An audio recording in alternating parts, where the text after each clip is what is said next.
بعد فأعوذ بالله من الشيطان الرجيم بسم الله الرحمن الرحيم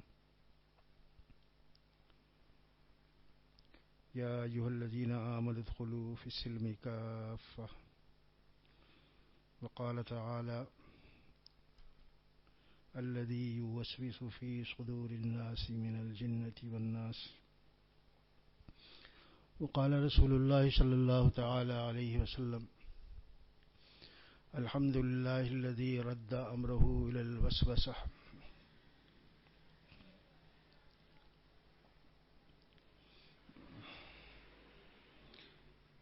میرے دوستوں، بزرگوں، عزیز ساتھیوں اور میری بہنوں اور بیٹیوں، ایک بہت بڑا مرض ہے جس کے بارے میں آج تقاضا شدید ہوا.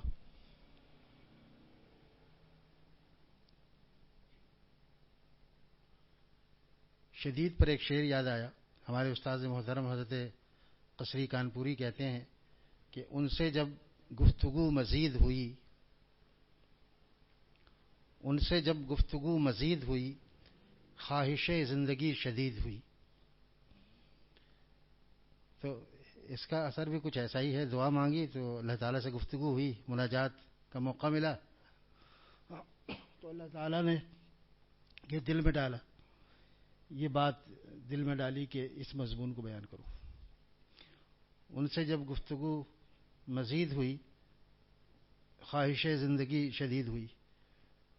تو اس میں بھی زندگی کا پیغام ہے، کیونکہ وساوس کا ہجوم، وسوسہ ایسا برا مرض ہے کہ اس سے خودکشی تک کی نوبت آ جاتی ہے. لوگ خودکشیاں کر لیتے ہیں، اور میرے جاننے والوں میں ایسا ہوا ہے. بھائی ایسی نفسیاتی مریض بن گیا، یہ ہو گیا وہ ہو گیا، لیکن جب تک اس کا علاج نہیں کروائے گا، مرد ہو یا عورت، آہستہ آہستہ یہ مرض وسوسے کا بڑھتا رہے گا یہاں تک کہ اگر اللہ تعالیٰ نے دستگیری نہیں فرمائی اور کسی جاننے والے سے اپنا علاج نہیں کروایا، کسی شیخ سے، بالخصوص اپنے شیخ سے مشورہ نہیں کیا، تو خودکشی کر لے گا. کہ میری نماز ہی نہیں ہو رہی تو میری عبادت کس کام کی؟ میرا وضو ہی نہیں، میں پاک ہی نہیں. وضو تو دوسرے درجے کی ہے نا، میں تو پاک ہی نہیں ہوں. میں ناپاکی میں زندگی گزار رہا ہوں. سب سے بڑا وسوسہ یہ آتا ہے. اور اس کے بعد آدمی، ایک بزرگ نے علاج اس کا یہ فرمایا کہ جب تمہیں شیطان کہے کہ بھئی بغیر وضو کے ہو تم، یا وضو ٹوٹ گیا ہے، یا ایڑی نہیں صاف، ایڑی کی طرف پانی نہیں گیا ہے، حالانکہ پہلے باقاعدہ پانی بہایا اس نے، اور اگر پیچھے کی طرف کچھ خشکی کا امکان ہے تو ہاتھ سے اس کو رگڑ بھی لیا، تو اس کے باوجود پھر بھی اگر وسوسہ آ رہا ہے تو حضرت مولانا یعقوب صاحب نانوتوی رحمۃ اللہ علیہ کا غالباً ارشاد ہے کہ کہو کہ میں ایسی نماز پڑھوں گا بغیر وضو کے. اندر آواز آئے گی، ارے بغیر وضو کے تو نماز نہیں ہوگی. نہیں، میری ہو جائے گی. اس کی نہیں ہوگی جو مریض نہیں ہے. میں تو مریض ہوں نا، تو مریض کی نماز تو ویسے ہی ہو جاتی ہے، میں تو معذور ہوں، میری ہو جائے گی. تو جب تم 2-4 دفعہ ایسا کرو گے نا، تو وہ جو خاص شیطان ہے، جس کا نام بھی آتا ہے حدیث میں غالباً ولحان ہے، کیا ہے، تو اس کا وہ پھر آنا چھوڑ دے گا کہ یہ تو یہاں تو میری مارکیٹ فیل ہے، یہاں میری چیز بکتی نہیں ہے یہاں. تو جس چیز کو لوگ لیتے ہیں نا، قدر کرتے ہیں، تو وہیں وہ چیز بکتی ہے، وہیں اس کی کھپت ہوتی ہے. جب وہ خاص شیطان جو کہ وضو میں اور پاکی ناپاکی میں وساوس ڈالتا ہے، جب وہ دیکھے گا کہ یہاں تو کچھ بھی نہیں، بلکہ حضرت حاجی امداد اللہ مہاجر مکی رحمۃ اللہ نے فرمایا کہ جب بھی خیال آئے، کوئی اس طرح کا خیال آئے، وسوسہ آئے، تو فوراً یہ سوچو واہ ارے میرے اللہ، اللہ کی حمد بیان شروع کر دل ہی دل میں، واہ میرے اللہ آپ کتنے بڑے ہیں، ایک چھوٹا سا قلب ہے، اس میں کہاں کہاں کے خیالات، کیسے کیسے خیالات آپ نے بھر دیے، کیسے کیسے خیالات آپ نے بھر دیے. تو حاجی صاحب فرماتے ہیں کہ وہ جو وسوسہ ڈالنے والا ہے نا، وہ دیکھے گا ارے اس کو تو میں نے اللہ تعالیٰ سے غافل کرنے کے لیے وسوسہ ڈالا تھا، یہ تو اور قریب ہو گیا، اس نے تو اور اس چیز کو معرفت کا ذریعہ بنا لیا، اللہ تعالیٰ کی یاد کا ذریعہ بنا لیا. اس موقع پہ ہمارے حضرت والا رحمۃ اللہ علیہ یہ شعر حضرت اصغر گونڈوی رحمۃ اللہ علیہ کا پڑھا کرتے تھے. حضرت والا فرماتے تھے کہ عالم روزگار کو آسان بنا لیا. علم کی جمع ہے، جتنے بھی غم آئے سب کو آسان. عالم روزگار کو آسان بنا لیا، جو غم ملا اسے غم جانا بنا لیا، جو غم ملا اسے غم جانا بنا لیا. عالم روزگار کو آسان بنا لیا. دیکھا وسوسے کو آسان بنا لیا نا. وہ وسوسہ تو آیا تھا مشکل بنانے کے لیے، عبادت بھی مشکل، زندگی بھی مشکل، وضو بھی مشکل، پاکی بھی مشکل، نماز بھی مشکل. کتنی رکعتیں پڑھی ہے یاد نہیں ہے، ارے ہو سکتا ہے میں نے ایک سجدہ کیا، ہو سکتا ہے میں نے 3 سجدے کر لیے. تو کہہ رہے ہیں کہ عالم روزگار کو آسان بنا لیا،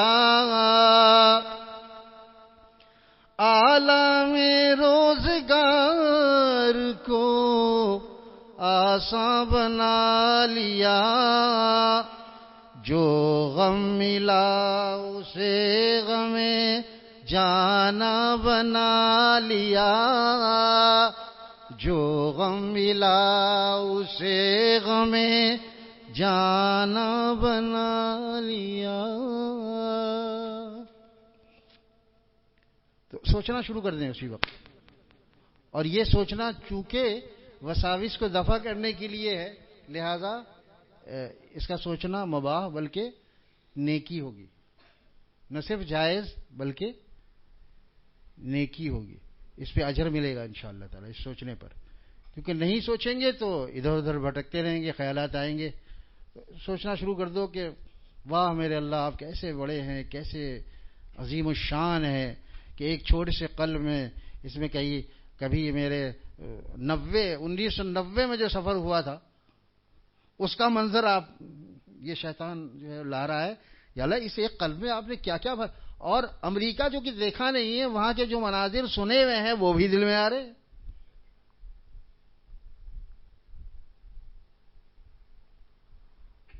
اور کبھی مستقبل کے وساوس، اندیشے جسے کہتے ہیں، اندیشے بھی سر ابھار رہے ہیں. کہیں ایسا نہ ہو جائے، کہیں ویسا نہ ہو جائے. شاعر نے کہا کہ ارادے باندھتا ہوں، سوچتا ہوں، توڑ دیتا ہوں. یہ بھی وساوس کے جو مریض ہوتے ہیں ان کا ہی کام ہے. ارادے باندھتا ہوں، سوچتا ہوں، توڑ دیتا ہوں، کہیں ایسا نہ ہو جائے، کہیں ویسا نہ ہو جائے. لیکن جو یقین کے ساتھ زندگی گزارتے ہیں وساوس کو ادھر ادھر کرتے ہوئے، اس کی طرف دھیان. حضرت مجدد ملت حضرت مولانا اشرف علی تھانوی رحمۃ اللہ فرماتے ہیں کہ وساوس کا علاج عدم التفات ہے. حضرت کے تو ایک ایک جملے میں علاج ہے پورا، بس ایک ہی جملہ فرمایا، وساوس کا علاج عدم التفات ہے. التفات کا نہ ہونا، اس کی طرف توجہ نہ دو. اگر توجہ نہیں دیں گے تو خود ہی بھاگ جائے گا. ارے تو مجھے لفٹ ہی نہیں کرا. لفٹ کرانا کہتے ہیں نا، ہاں تو لفٹ ہی نہیں ہے، اوپر کیسے چڑھے گا بھائی؟ تو چڑھتا ہے دماغ پہ اسی طرح نا، لفٹ سے چڑھتا ہے. لفٹ ہی نہیں ملی بھائی، چھوڑو بھائی. چلو اور کوئی، اس کے اوق بہت زیادہ گاہک ہے نا، اس کے کلائنٹس بہت ہیں، ایک ہی جگہ وہ پھنس جائے گا تو پھر کسی نے حضرت مجدد زمین لتھانوی رحمۃ اللہ سے پوچھا، اچھا جی یہ نفس جو بہکاتا ہے اور کچھ شیطان بھی بہکاتا ہے، اب نفس شیطان ایک ہی تو نہیں ہے، مترادفات میں نہیں ہے، یہ الگ الگ چیزیں، ہاں الگ الگ ہے، تو کبھی نفس بہکاتا ہے کبھی شیطان، تو کیسے پتا چلے کہ یہ نفس بہکا رہا ہے یا شیطان بہکا رہا ہے؟ تو حضرت نے فرمایا اس کا پتہ یوں چلے گا کہ اگر ایک بار برائی کا خیال آ کر گزر گیا تو یہ شیطان کی طرف سے ہے، اور اگر بار بار تقاضا پیدا ہوتا ہے تو یہ نفس کی طرف سے ہے، کیونکہ شیطان کو اور بھی بہت سے کام ہیں، پوری دنیا اس کا میدان ہے، اگرچہ چیلے ویلے بھی ہیں ان کے، لیکن ان کو بھی تربیت دینا، ان کے بھی ذمہ کام لگانا، وہ سب بھی کام ہے ان کے، تو کہتے ہیں بھائی یہ جو ہے نا ایک آدھ بار آ جاتا ہے اس کے بعد چلا جاتا ہے، یہ سنتا نہیں ہے، چلو چھوڑو، اس کا ایجنٹ بیٹھا ہے اندر، وہ کام کرتا ہے جو کرواتا ہے۔ اسی لیے آپ نے سنا ہوگا جو شیاطین قید ہو جاتے ہیں رمضان المبارک میں، پھر گناہ کیوں کرتا ہے؟ پہلی بات تو یہ کہ چھوٹے شیاطین قید نہیں ہوتے، بڑے قید ہوتے ہیں۔ دوسری بات یہ ہے کہ اس کا جو نمائندہ ہے وہ موجود ہوتا ہے اندر موجود ہوتا ہے، وہ کرواتا رہتا ہے۔ اور تیسری بات یہ فرمایا علماء نے کہ عادت بن جاتی ہے، عادت بن جاتی ہے گناہ کی، وہ عادتاً گناہ کرتا ہے، چاہے لذت آئے چاہے نہ آئے۔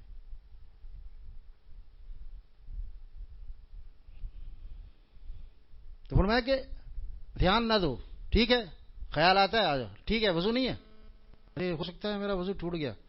میں ایک قاعدہ کلیہ یہ ہے کہ یہ جو وسوسہ ہے نا، خیال، یہ یقین کو نہیں توڑتا ہے، یقین اپنی جگہ قائم رہتا ہے۔ تم پہلے یقین کر لو، یقین سے نماز کے لیے کھڑے ہو کہ میرا وضو ہے، میرا منہ قبلے کی طرف، جیسا ہے نا میرا منہ قبلے کی طرف ہے۔ اگر قبلے کی طرف کوئی نہ کرے تو خیر وہ کسی اور اعتبار سے کہیں ہو بھی جاتا ہے، لیکن یہ بولنا ضروری نہیں ہے، لیکن ہونا ضروری ہے، قبلے کی طرف رخ کر لیا۔ نوافل میں آدمی بیٹھا ہے، سواری میں ہے، نفل پڑھ رہا ہے، اس قبلے کی طرف منہ نہیں، پھر بھی نماز ہو جاتی ہے نا۔ گاڑی کسی رخ کو جا رہی ہے، اب اللہ اکبر، اس لیے بتا رہا ہوں کہ بعض لوگ بدگمان ہو جاتے ہیں کہ گاڑی میں نیت کر رہا ہے، اس کو پتہ ہی نہیں ہے کہ قبلہ رو نہیں ہے گاڑی، تو دوسرے سمجھ جا رہی ہے، تو گاڑی میں ہو جاتی ہے نا، جیسے گھوڑے پر ہو جاتی تھی صحابہ کی، جیسے اونٹ پر ہو جاتی تھی، اسی طرح آج کار پر بھی ہو جاتی ہے، اسی طرح آج بسوں میں بھی ہو جاتی ہے۔ نفل یاد رکھیے گا، نفل، فرض نہیں۔ تو بار بار وہ آئے گا کہ پتہ نہیں نیت صحیح کی نہیں کی، تو توڑ دے گا نیت، ارادے باندھتا ہوں، سوچتا ہوں، توڑ دیتا ہوں، یہ بھی توڑ دینا، نیت بھی توڑنا آ گیا نا اسی میں، کہیں ایسا نہ ہو جائے کہ یعنی کہیں نماز قبول ہو یا نہ ہو، ذرا کیسا ہے نا، کہیں ایسا نہ ہو جائے کہیں ویسا نہ ہو جائے، اگر نیت نہ ہو تو ہو سکتا ہے نماز قبول نہ ہو، تو ایک دم توڑ دیتا ہے۔ حضرت علامہ ابن جوزی رحمہ اللہ تعالی بہت بڑے عالم بزرگ گزرے ہیں، امام احمد ابن حنبل رحمہ اللہ تعالی کے مسلک سے بہت بڑے بزرگ ہیں۔ جب ان کا انتقال ہوا تو انہوں نے وصیت کی تھی کہ میں جن قلموں سے لکھا کرتا تھا، لکڑی کے وہ سرکنڈے والا قلم ہوتا تھا، تو وہ سب جمع کرتے رہتے تھے، بوری میں جمع ہو گیا، بوریاں، اسی سے میرا پانی گرم کرنا، مجھے جو نہلایا جائے گا تو ان سرکنڈوں کے بچے ہوئے ٹوٹے ہوں گے چھوٹے چھوٹے، ان سب کو دہکا کر اس سے میرا پانی گرم کرنا۔ بزرگوں کا الگ الگ حال ہوتا ہے، اسی طرح یعنی ہزاروں نہیں بلکہ لاکھوں لوگ ان کے جنازے میں مسلمان ہوئے تھے۔ ان کا جنازہ اتنا لمبا تھا کہ بادشاہ بھی شریک ہوا، اور بہت بڑا مجمع تھا، ماس لگائے گئے، کانٹھا دینے کو لوگ ترس رہے تھے، تو اتنے بڑے بزرگ ہیں۔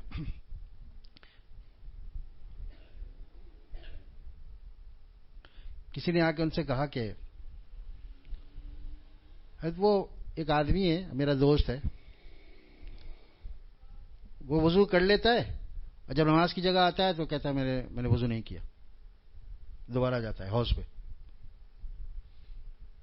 اچھا، پھر وہ جماعت نکل جاتی ہے اکثر۔ اچھا ایک شخص کو تو میں جانتا ہوں، وہ پہلے جامع صفا میں ہوتا تھا، ڈاکٹر صاحب آپ کے محلے میں. اللہ بچائے ہمیں بس ناز نہیں کرنا چاہیے، نہ ہی اپنے صحت پر، نہ یادداشت پر، بس سب اللہ تعالیٰ ہی پر خوب مانگنا چاہیے. اللہ ہمیں وسوسے کا مریض بننے سے بچا لیجیے، بہت بڑا مرض ہے یہ. بس دھیان نہ دے اس طرف، آ جائے ٹھیک ہے، خیال نہ کرے.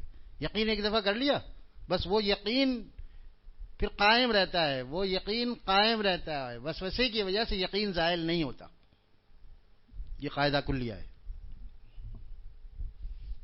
تو ایک دفعہ جب وضو کر لیا تو کیسے ٹوٹے گا؟ صرف وسوسہ آنے سے نہیں ٹوٹے گا، جب تک کہ وہ یقینی بات نہ ہو. وہ یقینی بات تو مسائل آدمی کو پتہ ہی ہوتا ہے کس طرح ٹوٹتا ہے. قریب آئیے یہاں سے. تو حضرت ابن جوزی رحمہ اللہ تعالیٰ نے، ان کے محلے کا واقعہ میں بعد میں بتاؤں گا. حضرت علامہ ابن جوزی رحمہ اللہ تعالیٰ نے تو فرمایا کہ اچھا کیسا آدمی ہے؟ کہ بالکل ٹھیک ہے، مسلمان ہے، عاقل ہے، بالغ ہے، نماز فرض ہے. تو کہہ رہے نہیں، میں تو فتویٰ دیتا ہوں اس پر نماز فرض نہیں کیا. حضرت کیسے؟ وہ پاگل ہے. جو پاگل ہوتا ہے مجنون بھی ہے اس میں، جس پر نماز فرض نہیں کیا وہ مجنون ہے. وہ مجنون نہیں ہے، ویسے عام حالات ہیں بس. کہ نہیں میں کہتا ہوں مجنون ہے، کیونکہ جب وضو کر چکا اور نماز کی جگہ جب آتا ہے، صف میں کھڑا ہوتا ہے تو کہتا ہے میں نے شاید وضو نہیں کیا. پھر واپس چلا جاتا ہے، پھر آتا ہے، پھر سہوارا واپس جاتا ہے. تو یہ پاگل ہے، یہ پاگل پر نماز فرض نہیں ہے.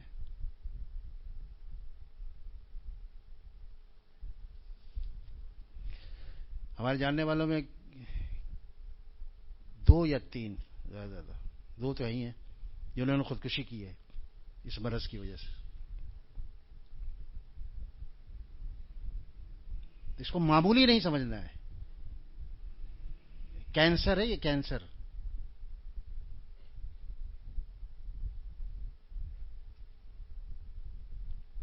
جو اس کے طبیب ہیں ان سے رجوع کرنا ہے کہ یہ مرض لاحق ہو گیا ہے، آخر کیا علاج ہے اس کا. تو علاج بتائیں گے. مرض کی نوعیت الگ الگ ہوتی ہے.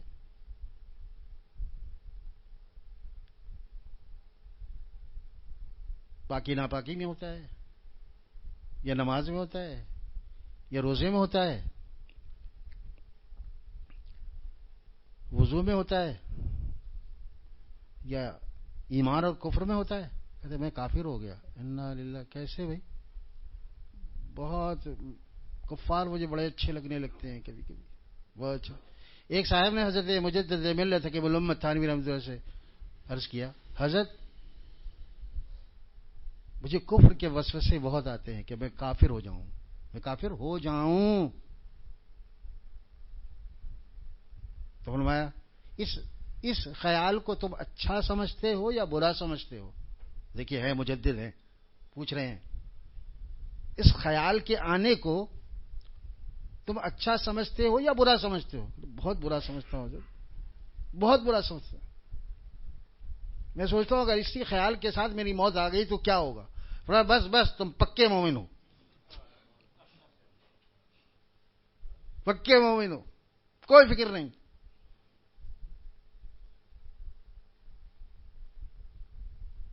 یہ وسوسہ ہے، اس کی طرف دھیان مت دو. اور ٹھیک ہے تم کہتے رہو کہ میں کافر ہو گیا.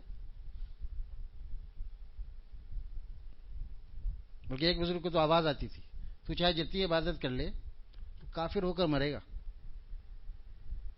اب کون آواز لگاتا تھا یہ نہیں معلوم، اس کی تحقیق نہیں ہے، لیکن آواز آتی تھی. تو اپنے شیخ کو لکھا تو کہ حضرت مجھے آواز آتی ہے کہ تو جو ہے جتنا ہی ضربے لگا لے، جتنی چاہے ضربے لگا لے، جتنی عبادت کر لے، تو کافر ہو کر مرے گا. تو فرمایا، اب دیکھیے وہ بھی ہیں اللہ والے، فرمایا کہ ارے وہ محبوب ہے نا، محبوب چھیڑا ہی کرتے ہیں. وہ آپ کے محبوب بن چکے، مبارک ہو. محبوب تو چھیڑتے ہی ہیں، یہ چھیڑ چھاڑ ہے، دھیان مت دو. تو وہی بات ثابت ہوئی حضرت مجدد ملت کی کہ وساوس کا علاج عدم التفات ہے. دھیان مت دو بس. وساوس کا علاج، اس جملے کو رٹ لینا چاہیے، بہت مختصر ہے اور بہت ہی کارآمد ہے، جامع. وساوس کا علاج عدم التفات ہے. عدم مانے نہ ہونا. ایک ہوتا ہے عدم، ایک ہوتا ہے وجود. ہم پہلے نہیں تھے، عدم، اب وجود میں. تو عدم جو ہے مانے نہیں ہونا، التفات نہ ہو. التفات نہ ہو یعنی اس کی طرف توجہ نہ ہو، بس یہ علاج ہو گیا. تو آتا رہے، اس کا کام آنا ہے.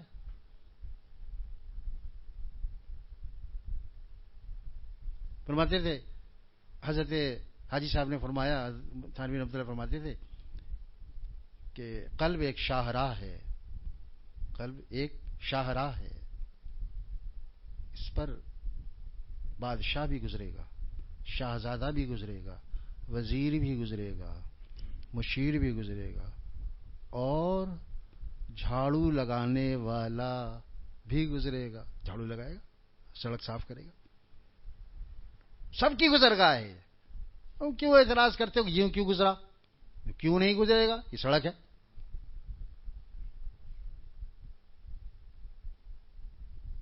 گزرے گا، اس کا بھی حق ہے. سڑک ہے. جیسے بادشاہ گزر سکتا ہے، اسی طرح بھنگی بھی گزر سکتا ہے. ہو سکتا ہے بعد میں مجھے فون آئے کہ اچھا مضمون تھا، لیکن اب بھی دل کہہ رہا ہے کہ واقعی بہت ہی لازمی اور بہت ہی ضروری اور اہم مضمون ہے.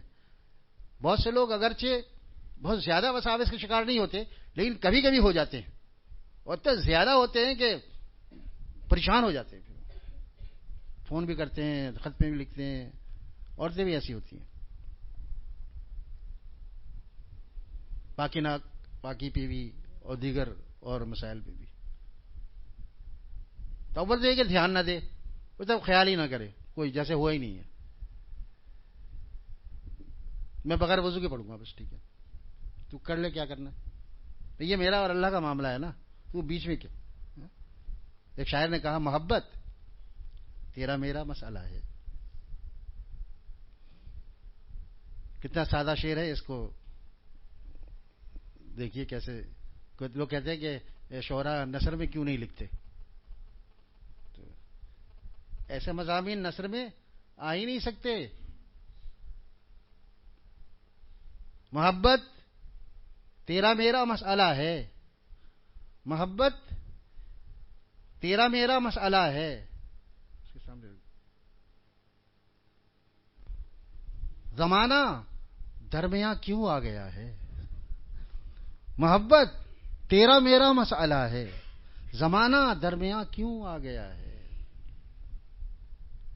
تو ہم یہ شعر پڑھ سکتے ہیں کہ یہ میرا معاملہ ہے، میرے اللہ کا معاملہ ہے. وہ قبول کرے نہ کرے، میں تو اسی طرح سے چپٹا رہوں گا. تجھے جو کرنا ہے کر لے. تو خیال ہی ڈال سکتا ہے نا، بس ویسا ہی ڈال، تو ڈال لے جتنا ڈال. میں تو بغیر وضو کے پڑھوں گا. لیکن اللہ تعالیٰ سے مجھے ایسی امید ہے کہ میں چونکہ یقین کے ساتھ میں نے وضو کر لیا ہے، اور کوئی ایسی چیز پیش نہیں آئی جو وضو کو توڑ دے، تو پھر یہ وسوسہ کیسا آ رہا ہے. میں تو اسی طرح پڑھوں گا بس. تو کہتا رہے نہیں ہے فلاں وضو خشک رہ گیا تیرا، تو نے یہ 2 دفعہ دھویا. تو 2 دفعہ دھونے سے کیا نہیں ہوتا، 1 دفعہ دھونے سے بھی وضو ہو جاتا ہے. تو 2 دفعہ کی بات کرتا ہے. ایک دوست نے کہا مجھے، میں 2 دفعہ، مجھے بار بار یہ ہوتا ہے کہ تو نے 2 دفعہ دھویا، 3 دفعہ. میں نے کہا کرنے کرو تو 1 دفعہ ہی دھونے سے وضو ہو جاتا ہے. 1 دفعہ سے ہو جاتا ہے نا. ہاں 1 دفعہ سے ہو جاتا ہے. اچھا وہ قضا نمازوں کے بارے میں ہمارے دوست ڈاکٹر سلمان نے اپنے بیان میں کہا تھا، میں نے بھی جب، تو بعض لوگوں نے یہ کہا، اور یہ روایت ہم نے خود حضرت مفتی رشید احمد صاحب رحمۃ اللہ سے براہ راست سنی. حضرت فرماتے تھے کہ جس کی قضا نمازیں زیادہ ہوں، یعنی 10-15 سال 20 سال غفلت میں گزر گئی، اب اس کو خیال آیا، اس کی زندگی میں ایک دم انقلاب پیدا ہوا، تو اب اس نے علماء سے سنا کہ جو نمازیں رہ گئی ہیں پچھلی، اس کو دوبارہ پڑھنا ہے، اس کو قضاء عمری کی، اس کا علم ہو گیا. اب وہ سوچ رہا ہے کہ اتنی نمازیں میں کیسے پڑھوں، ایک دم بوجھ لگتا ہے. تو حضرت فرماتے تھے فقیہ العصر حضرت مفتی رشید احمد صاحب رحمۃ اللہ علیہ کہ اس کو مختصر کر کے پڑھو. جب شروع کرو تکبیر کہو, تکبیر تحریمہ کے بعد جو ثنا پڑھتے ہو نہ پڑھو, براہ راست تعوذ تسمیہ کے بعد الحمد پڑھو, پھر سورت پڑھو, اور سورت بھی بالکل مختصر پڑھو. ہر رکعت میں والعصر انا اعطینا, ہر رکعت میں کوئی بات نہیں.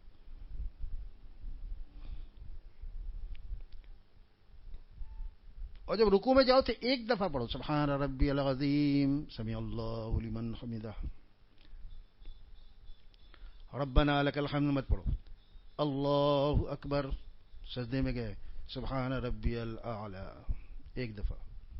تو بھائی ہر آدمی ایسا نہ کرنے لگے. میں ان کی بات کر رہا ہوں جس کے 15 20 25 سال کی نمازیں ہیں, اس کے اوپر 1 آدھ سال والا نہ کرے ایسا. 1 2 سال اگر ہے تو وہ پھر پوری پڑھے. یہ وہ ہیں جو کہ بالکل دباؤ میں رہتے ہیں کہ میں کیسے کر سکوں گا. ظاہر ہے وہ بیچارے ہمت کرتے ہیں اور بھی کام کرنے ہیں, تو 1 یا 2 دن سے زیادہ, یعنی 1 دن کی 20 رکعتیں لوٹانی ہوتی ہے, 20 رکعتیں پڑھنی پڑتی ہے ایک دن کی, ہے نا, وتر ملا کے 70 رکعتیں فرائض ہو گئی, 3 وتر, تو 20 رکعتیں ہوتی ہیں. تو 20 رکعت وہ پڑھنے میں بہت مشکل ہو جاتا ہے کہ 1 دن کا ہوا تو 2 دن میں پھر 40 رکعتیں ہوں گی, تو بہت مشکل ہو جاتی ہے. تو حضرت آسانی کے لیے تو میں نے بعض ساتھیوں سے کہا, ہمارے ایک ساتھی یہاں بیٹھے ہوئے, انہوں نے مجھ سے کہا کہ ماشاءاللہ جب سے یہ طریقہ آپ نے بتایا تو میں 2 سے زیادہ یعنی 3 دن کا بھی پڑھ لیتا ہوں, یعنی 60 رکعتیں کر کے دیکھیں, آسان ہو جائے گا انشاءاللہ. تو وہ ان کو ڈاکٹر سلمان پہ بھی اعتراض کیا, اور مجھے بھی کسی نے فون کیا کہ یہ کہاں سے آیا, یہ مسئلہ کہاں سے آیا, یا اللہ کہاں سے آتا ہے. ایک دوست ہے ہمارے دفتر میں, عمرہ کر کے آئے, ان کی زندگی میں تبدیلی نہیں آئی, ویسے ہی سب کا کھانا چرا کر کھا رہے ہیں, اور ٹفن باکس جہاں پہ رکھے ہوتے تھے خاص الماری میں, وہ نان ریڈیو ایکٹیو زون تھا الگ سے, جہاں ریڈیشن وغیرہ نہیں ہوتا, الگ رکھا ہوتا, تو وہاں پہ سب کے کھانے رکھتے تھے. وہاں سے وہ سب کا برتن چیک کرتے تھے کس کا اچھا کھانا ہے, اور وہ پھر خود نہ صرف خود, دوسرے اپنے ہم خیال دوستوں کی آ جاوے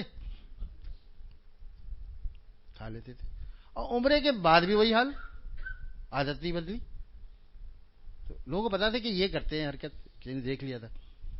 تو ایک صاحب نے کہا سنا ہے آپ نے عمرہ کر لیا, کہ لیں گے ہاں کیا ہے, کہاں سے کیا, اب بھائی جہاں سے کیا جاتا ہے وہیں سے کیا. جیسے گریجویٹ کر لیتا ہے نا, انجینئرنگ کیا, کہاں سے کیا, سر سید سے کیا یا این ای ڈی سے کیا, کہیں اور سے, کئی جگہ سے ہوتا ہے نا.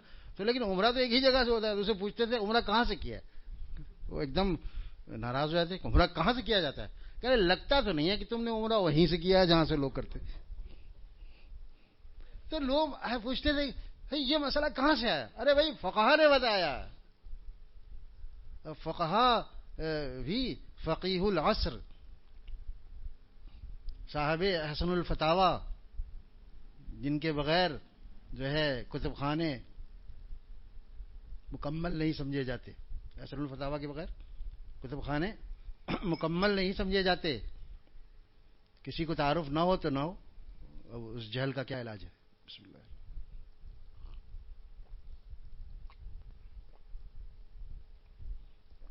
الحمدللہ عذبا فراتا برحمته ولم يجعله ملحا وجاجا بذنوبنا.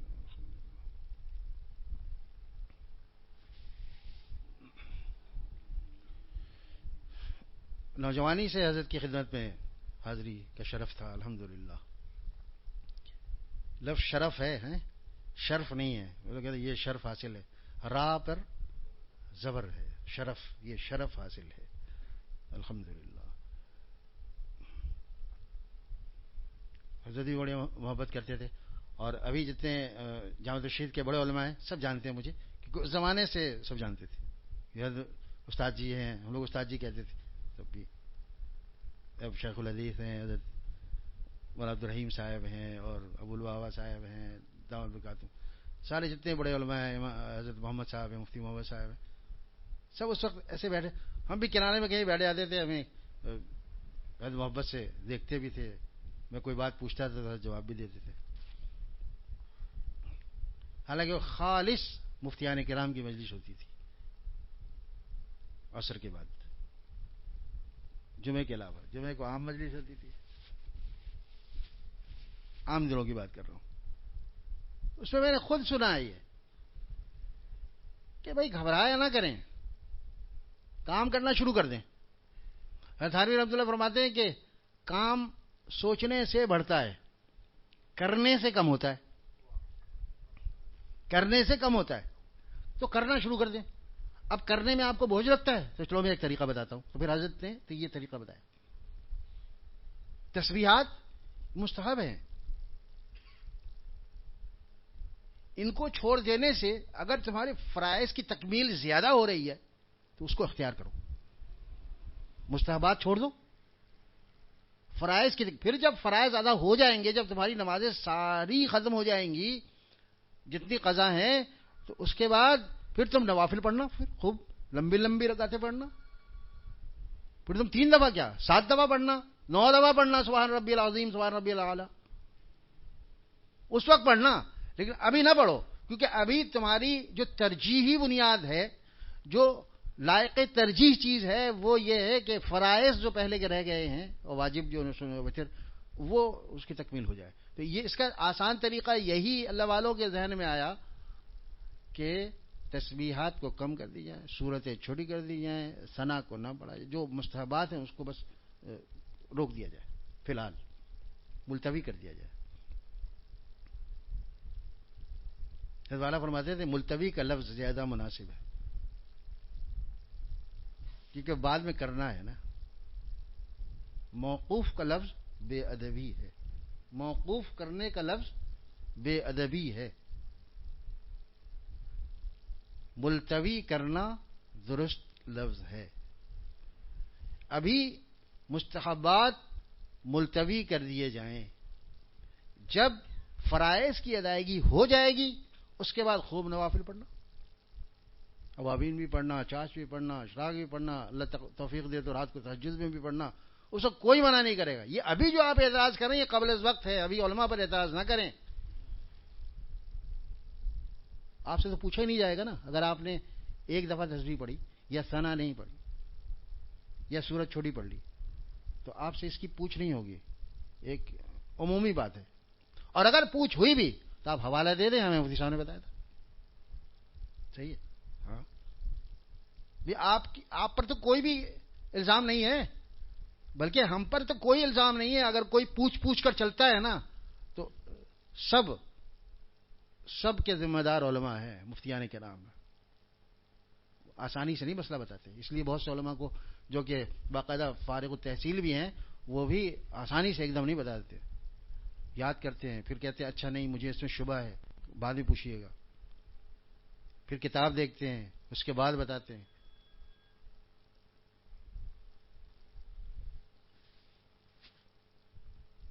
فوراً اعتراض نہیں کرنا. یہ اعتراض کرنا بھی وسوسے کی وجہ سے کہ ہو سکتا ہے کہ آپ نے غلط سنا. میں نے غلط کیسے سنا؟ میرے کان ہیں، ان کی زبان ہے، غلط تو نہیں سنا نا، بالکل صحیح سنا. اچھا اگر غلطی کا امکان زبانی میں ہے تو یہ تحریر ہے، وہ کہاں لے کے جائیں گے آپ؟ تحریر میں ہی موجود ہے، جس کو شک ہو تحریر دیکھ لے. کہ اگر کسی کی نمازیں 15 20 25 سال 30 سال اللہ نہ کرے اگر ہے غفلت میں گزر گئی زندگی اور وہ دوبارہ اس کو ادا کرنا چاہتا ہے تو اس کے لیے راستہ کھلا ہوا ہے. 3 دن 4 دن 5 دن کی نماز بھی آدمی پڑھ سکتا ہے، اس طرح جو میں نے طریقہ بتایا. 5 وقت نماز پڑھتا ہے، اگر 5 وقت ملے تو پڑھ لے. رات کو عشاء کے بعد بھی اس کے لیے اہتمام کرے، تہجد کی نماز 2 رکعت صرف پڑھے، اس کے بعد یہ پڑھ لے. ایک دن کی نماز پوری 20 رکعتیں پڑھ لے. اعتراض میں جلدی نہ کرے. تو میں وسوسے کی بات کر رہا تھا. میں جب شریف آباد میں وہاں قریب رہتا تھا ڈاکٹر سلمان کے یہاں الاعظم اسکوائر میں، تو وہاں پر ایک صاحب تھے، وضو بھی دوبارہ سے دوبارہ کرتے تھے آ کر، اور اس کے بعد جو تکبیر کہتے تھے وہ بھی کئی دفعہ توڑ دیتے تھے. اللہ لام موٹا نہیں ہو رہا ہے، حمزہ صحیح نہیں نکلا، نکلا کہ نہیں نکلا، یہ لام مشدد ہوا نہیں ہوا، ال ال پھر سوچتے تھے تھوڑی دیر. امام صاحب کی قرأت جاری ہے، وہ تکبیر اولی چھوٹ گئی، کوئی فکر نہیں ہے، وہ وساوس کے مریض ہے نا وہ.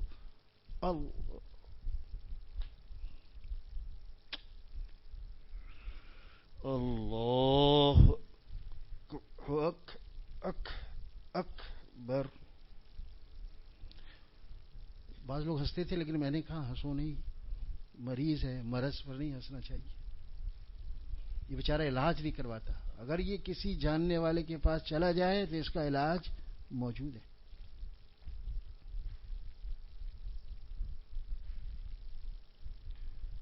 ایک صاحب نے کہا حضرت مجدد ملت سے کہ حضرت میں جو چھپکا مارتا ہوں نا، چھپاکا وہ جو دھونے کے لیے، تو مجھے تشفی نہیں ہوتی ہے، میں سمجھتا نہیں ہوں کہ میرا پورا منہ دھل گیا ہے. تو کل نے حضرت نے فرمایا پھر کیا کرتے ہو؟ کل میں حوض میں منہ ڈال کر، حوض ہوتے ہیں زیادہ، حوض میں پورا منہ ڈال دیتا ہوں گردن تک، اور اس کو یوں ہی ہلاتا ہوں، کافی دیر ایسا کرتا ہوں تو پھر مجھے تشفی ہو جاتی ہے. اب حضرت مسکرانے لگے کیا کروں اس کو کیا بتاؤں، مریض ہے بیچارہ. لیکن بھائی جو تم ہاتھ سے پانی بہاتے ہو نا، فقہ نے تو یہ بھی منع کیا کہ بھائی یہ جو بار بار یوں داڑھی کو یوں دباتے ہو نا، ایسے ایسے اندر پہنچاتے ہو، یہ بھی نہیں ہے. اوپر ڈال دیا نا پانی، بس ہو گیا ہے، وجہ ہے وجہ.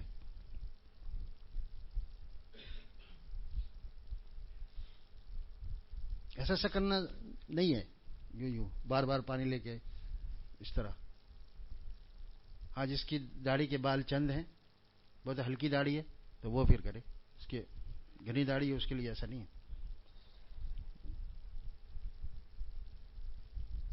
عورتوں کے لیے اس لیے وہ جو پیچھے باندھتی ہیں، جوڑا کہتے ہیں شاید بعض لوگ، جوڑا ہے، چٹیا ہے، تو ان کو کھولنا بھی ضروری نہیں. بہت سی عورتیں سنا ہے کہ اس کو کھول کر باقاعدہ اس کو بالٹی میں ایسے لیٹ جاتی اس انداز سے کہ پورا بال اس میں گیلا ہو جائے، اور پھر اس کو خوب اس طرح کرتی ہیں، بار بار شاور کے نیچے بیٹھتی ہیں، اور پھر کھڑے ہو کر، پھر بیٹھ کر، کھڑے ہو کر نہیں نہانا چاہیے نا، بیٹھ کر، عورت مرد دونوں کے لیے. تو بالٹی سے بار بار پانی ڈال رہی ہیں اور یہ یقین کر رہی ہیں کہ بال سب گیلے ہو گئے. نہیں بال کا اگر یہ چٹیا، اگر یہ جوڑا اگر نہ بھی کھولے تو کوئی حرج نہیں، بلکہ نہیں کھولنا ہے. صحابہ روایت کرتے ہیں. تو جو چیز جہاں تک ہے اس کو وہیں تک رکھے، آگے نہ بڑھے.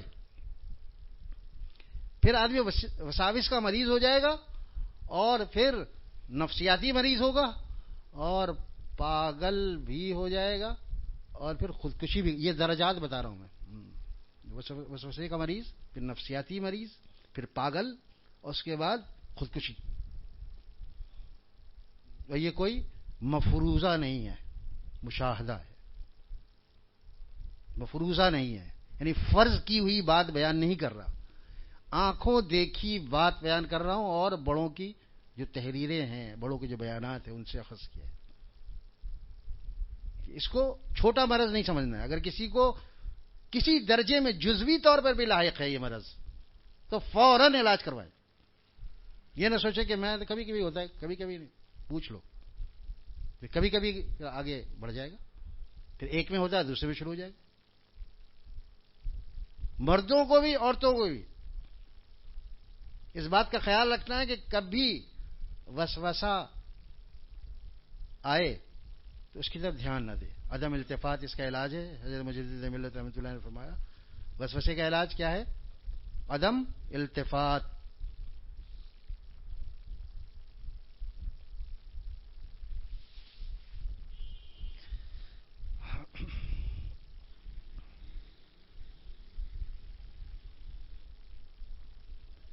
ایک دفعہ التفات کو میں نے مذکر باندھا کسی شعر میں، تو ایک صاحب نے اعتراض کیا کہ التفات میں تائے تانیث ہے، لہذا یہ تو مؤنث ہونا چاہیے. میں نے کہا نہیں، کچھ مستثنیات بھی ہیں، اس میں التفات بھی ہے. کہ التفات مذکر ہے. میری التفات نہیں، میرا التفات، آپ کا التفات، آپ کی التفات نہیں. اردو زبان کی بات ہے، عربی کی بات نہیں کرتا. اردو میں جب التفات باندھیں گے تو مذکر باندھیں گے. تو وساوس کا علاج عدم التفات ہے، اس کی طرف دھیان نہ دینا. اب کیا ہے کہ واقعتاً اگر یہ ہو، ایسا ہو جیسے وسوسہ آ رہا ہے، تو واقعتاً اس لیے نہیں ہوگا کہ پہلے یقین حاصل ہو چکا ہے نا. پہلی بات تو وہ ہے نا کہ یقین ہے. یقین کو زائل نہیں کرتا وسوسہ، یقین کو زائل نہیں کرتا وسوسہ، یقین کو زائل نہیں کرتا. یہ قانون ہے، قاعدہ کلیہ ہے. تو پہلے سے یقین ہے کہ میں نے وضو کر لیا. جب یقین ہے کہ میں نے 3 دفعہ سبحان ربی العظیم، اگر ایک دفعہ بھی پڑھے نماز تو ہو گئی نا. یہ تو فرائض و واجبات کی بات کرنا ہے نا. یہاں تو مستحبات میں اس کو سوچنا ہی نہیں ہے. ٹھیک ہے، اگر تین دفعہ 3 تسبیحات کے بجائے 2 پڑھ لی ہم نے، 1 پڑھ لی تو نماز تو ہو گئی. بات وہاں آتی ہے جہاں فرائض ہے یا پاکی ناپاکی کا مسئلہ ہے. وہاں پہ آدمی آگے اٹک جاتا ہے اور وہاں پھر پھنسا رہتا ہے. تو کبھی اٹکے مت رہو، پوچھو جاننے والوں سے. جیسے جسمانی مرض پیدا ہو جاتا ہے تو آدمی کیا ویسی چھوڑ دیتا ہے؟ اطباء کے پاس جاتا ہے، علاج پوچھتا ہے، جو مشورہ کرتا ہے، جو بتا دے اسی طرح کرتا ہے. اپنی مرضی نہیں چلاتے. یہ کیوں ہے، ایسا کیوں ہے، یہ دوا آپ نے اس طرح کیوں دی ہے، یہ کہاں لکھا ہے؟ ارے جہاں لکھا ہے وہاں کیا تم پہنچ سکتے ہو؟ یہ جہاں لکھا ہے اس کے لیے تو ہم نے ایک عمر لگائی ہے، وہاں تم نہیں پہنچ سکتے. اسی طرح علماء سے یہ نہیں پوچھو کہاں لکھا ہے، یہ کیسے کہہ دیا آپ نے. انہوں نے ایک عمر کا حصہ لگایا. جو پوچھنا وہ پوچھو. یہ نہیں پوچھو کیا کہاں سے، اس کا ذریعہ کہاں. وکیل سے یہ نہیں پوچھتے جب وہ کوئی مسئلہ بتاتا ہے، کوئی قانون بتاتا ہے تو یہ نہیں بتاتے کہ یہ کون سا قانون کے تحت ہے اور اس کے سب کلاسیفیکیشن میں اس کی کیا کون سی شق ہے. یہ سب نہیں پوچھتے. ٹھیک ہے یہ رائے آپ کی، ہاں بالکل ٹھیک ہے، آپ ظاہر اس کے عالم ہیں، وکالت کا علم ہے آپ کو، آپ بتائیں گے تو ہم قبول کریں گے. اسی طرح کبھی کے ساتھ لوگ بھی لگاتے ہیں نا، تو علماء ادب نے اس کو منع کیا ہے بھائی بلال. کبھی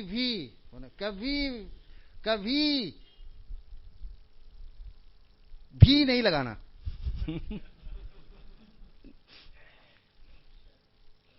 محققین ادب کہتے ہیں کہ بھی لگانا اضافی ہے، صرف اتنا ہی کافی ہے کہ کبھی یہ کام مت کرنا. ہم کہتے ہیں کبھی بھی، تو یہ کبھی بھی لگانا یہ تحقیق کے خلاف ہے. محققین کہتے ہیں کہ بھی نہیں لگانا. درمیان میں آپ لوگوں کو میں ادب بھی سکھاتا ہوں، اردو ادب ہے نا. تو میں اپنا سبق بھی تازہ کرتا ہوں، اور اگر کسی کے پاس کوئی اس کے خلاف دلیل ہے تو مجھے لا کے پیش کرے، تو پھر میں بھی اپنی دلیل پیش کروں گا. تو بات تحقیقی ہو جائے گی، محقق ہو جائے گی. جو راجح قول ہے نا علماء ادب کا اور اہل زبان کا، تو وہ جہاں سے مجھے مل جاتا ہے تو پھر اس پر عمل شروع ہو جاتا ہے. ایسے بہت سی چیزیں ایسی بیان ہوتی تھی، بہت سی ہاں ہوتا ہے آخر میں. جیسے بعض لوگ کہتے ہیں فوتگی ہو گئی ہے فلاں کیا. دیکھیے فوتگی کراچی والے تو ایسا بالعموم نہیں کہتے، لیکن جہاں یہاں سے باہر آپ گئے نا تو وہاں فوتگیاں بہت ہوتی ہیں. پتہ نہیں آپ لوگوں نے سنا کہ نہیں، فوتگی ہو گئی فلاں جگہ، فوتگی ہو گئی تو میں وہاں جا رہا ہوں. تو ہے بھائی آپ لوگ سنتے فوتگی. تو یہ جو فوت لفظ ہے نا، فوت تا ہے، اس کے آگے ہا نہیں ہے. جیسے شائستہ ہا ہے، اس لیے بالعموم قاعدہ یہ ہے کہ شائستہ کے آگے گی لگائیں گے، شائستگی.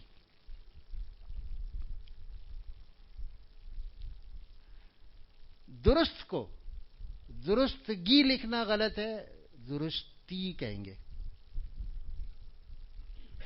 اور یہ آپ حضرت تھانوی رحمۃ اللہ کے ملفوظات دیکھ لیجیے، جگہ جگہ درستی. مسئلے کی درستی اس طرح ہوتی ہے، یہ بات اس طرح درست ہے اور اس کی درستی اس طرح ہے، درستگی نہیں ہوگا. تو ایک قانون قاعدہ کلیہ یہ ہے، لیکن اس میں بھی استثناء مستثنیات کئی. میں نے میرے ماموں ادیب تھے، ابھی انتقال ہوا، افسانہ نگار اور ادیب، اور کافی کتابیں بھی ہیں، انگلش اور اردو لٹریچر اور ادب کا بہت نام تھا ان کا. تو میں نے ان سے کہا ماموں جان مجھے کوئی ایسا کلیہ بتائیں کہ جیسے یہ پتہ چل سکے کہ یہ مذکر ایسا ہوتا ہے، یہ مؤنث ایسا ہوتا ہے، یہاں پہ گی لگے گا، یہاں پہ گی نہیں، کوئی قاعدہ قانون. قاعدے تو ہیں لیکن قاعدے سے زیادہ مستثنیات ہیں.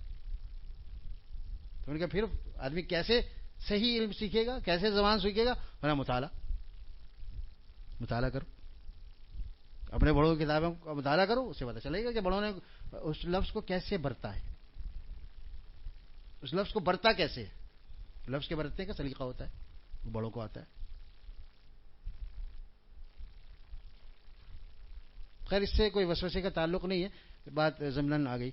تو میں عرض کر رہا تھا کہ کبھی اگر وسوسہ آ جائے تو اس کو بالکل لفٹ نہیں کرانا، وہی کرنا ہے جو یقین کے ساتھ ہم نے عمل کر لیا ہے. بس ہم نے یہ عمل کر لیا ہے، وضو کر لیا، وضو نماز ہو رہی ہے. بار بار وسوسہ آ رہا ہے کہ تو بغیر وضو کے نماز پڑھ رہا ہے، میں کروں گا. حضرت مولانا یعقوب صاحب نانوتوی رحمۃ اللہ کی طرف غالباً نسبت ہے، مجھے جہاں تک یاد ہے، حضرت فرماتے ہیں کہ میں نے ایک دفعہ ایسا کیا، اس کے بعد میرے پاس اس نے آنا چھوڑ دیا. میرے پاس اس نے، وہ جو خاص ہے شخصیت ہے، خاص شخصیت ہے وسوسہ ڈالنے والا، وہ اس نے آنا ہی چھوڑ دیا. پھر کہہ رہے یہ تو مجھے لفٹ ہی نہیں کراتا، یہ تو مجھے کچھ گھاس ہی نہیں ڈالتا. اور تم جتنا اس کے کہنے میں آتے جاؤ گے وہ اتنا زیادہ فری ہوگا نا. بولے یہاں تو بہت میری پذیرائی ہوتی ہے، بہت آبھگت ہوتی ہے، چلو بھائی یہاں پہ میرا مال زیادہ بکتا ہے. اس کو آگے بڑھائے گا، پھر وہ نفسیاتی مریض بنا دے گا، پھر آگے پاگل خانے پہنچا دے. حضرت والا فرماتے تھے رحمۃ اللہ علیہ کہ پاگل جو ہوتے ہیں نا وہ اچانک پاگل نہیں ہوتے. شروع میں لوگ دھیان نہیں دیتے، خیال نہیں کہ اس کی یہ بات غیر معمولی ہے، یہ ایسی بات اس نے کیوں کی، اس کی شکل یہ کچھ عجیب سی ہے، پہلے تو ایسی نہیں تھی، ایسی شکل کیوں ہوئی، بات کرتے ہوئے اس کا لہجہ ایسا کیوں ہے. گھر والے اگر دیکھتے رہیں تو پھر پتہ چل جائے گا کہ اس میں تبدیلی آ رہی ہے. اور اس کے بعد اس کو اطباء کے پاس لے جائے، جو ماہر ہوں گے اس راستے کے، اس لائن کے، بتا دیں گے کہ یہاں یہ کمی ہے. تو اسی طرح نفسیاتی مریض اس وقت تک نہیں بنتا جب تک کہ اسے وسوسے تنگ نہیں کرتے. ہم نے آپ کو پہلے ہی بتایا تھا، ہمارے ہاں ایک دوست آتے تھے، طارق حفیظ کے بھی دوست اور ڈاکٹر محب اللہ کے بھی آنے جانے والے، میرے پاس بھی کبھی کبھی بھیج دیتے تھے. لیکن ان کو یہ بات سمجھ میں نہیں آئی کہ میں وسوسے کا مریض ہوں اور مجھے مشورہ کرنا چاہیے. میں کراچی میں نہیں تھا اس وقت، سفر میں تھا، تو مجھے اطلاع ملی کہ انتقال ہو گیا. افسوس ہوا، فلاں صاحب کا انتقال ہو گیا. تو مجھے آنے کے بعد پتا چلا کہ انہوں نے خودکشی کر لی، پنکھے پہ لٹک گئے. بھائی میرے سامنے کا آدمی ہے، یہ لوگ گواہ ہیں، دو گواہ تو ہیں، دو گواہ سے تو مسئلہ ثابت ہو جاتا ہے نا بھائی.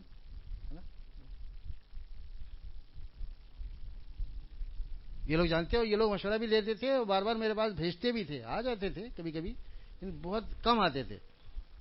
مساوس کا ایک ہجوم تھا ان کے پاس، اور اس کے سلجھنے کا کوئی راستہ ان کو سمجھ نہیں آتا تھا. اور اگر کوئی سمجھاتا تھا تو پھر اس پر عمل بھی نہیں ہوتا تھا. تو ایسا مریض جو ہوتا نا ایک ذہن بنا لیتا اپنا، میں ناپاک ہوں. اب دنیا بھر کے مفتی جمع ہو جائیں وہ پاک نہیں ہو سکتا کہ نہیں بھائی میں ناپاک.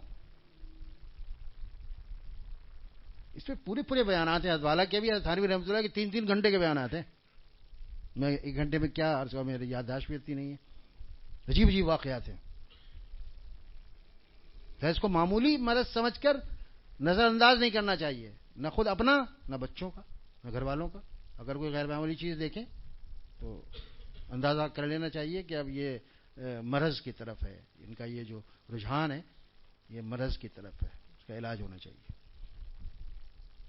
علاج ہو جائے گا تو انشاءاللہ صحیح ہو جائے گا.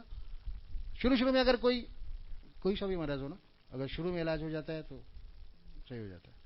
اگر وہ جڑ پکڑ لے تو پھر مشکل سے جاتا ہے. جیسے اس آدمی کا تھا، نام بھی بھول گیا، پہلے مجھے نام یاد میں دلائے گا، مجھے افسوس بہت ہوتا ہے اس کی شکل مجھے بار بار سامنے آتی. اور ایک اور دوست ہے جو ٹرین کے آگے آ کے خودکشی کر لی، وہ بھی بظاہر اور چیزوں میں ٹھیک تھا، لیکن بس جب ہم وہاں سے گزرتے ہیں تو یاد آتا ہے وہ بھی. تو ہر کے ساتھ ایسے کئی لوگ ہوتے ہیں، دینی خدام کو اس سے واسطہ پڑتا رہتا ہے. اس لیے خبردار بھی کر رہے ہیں کہ خبردار رہنا، اس کو چھوٹا مرض مت سمجھنا، فوراً علاج کراؤ.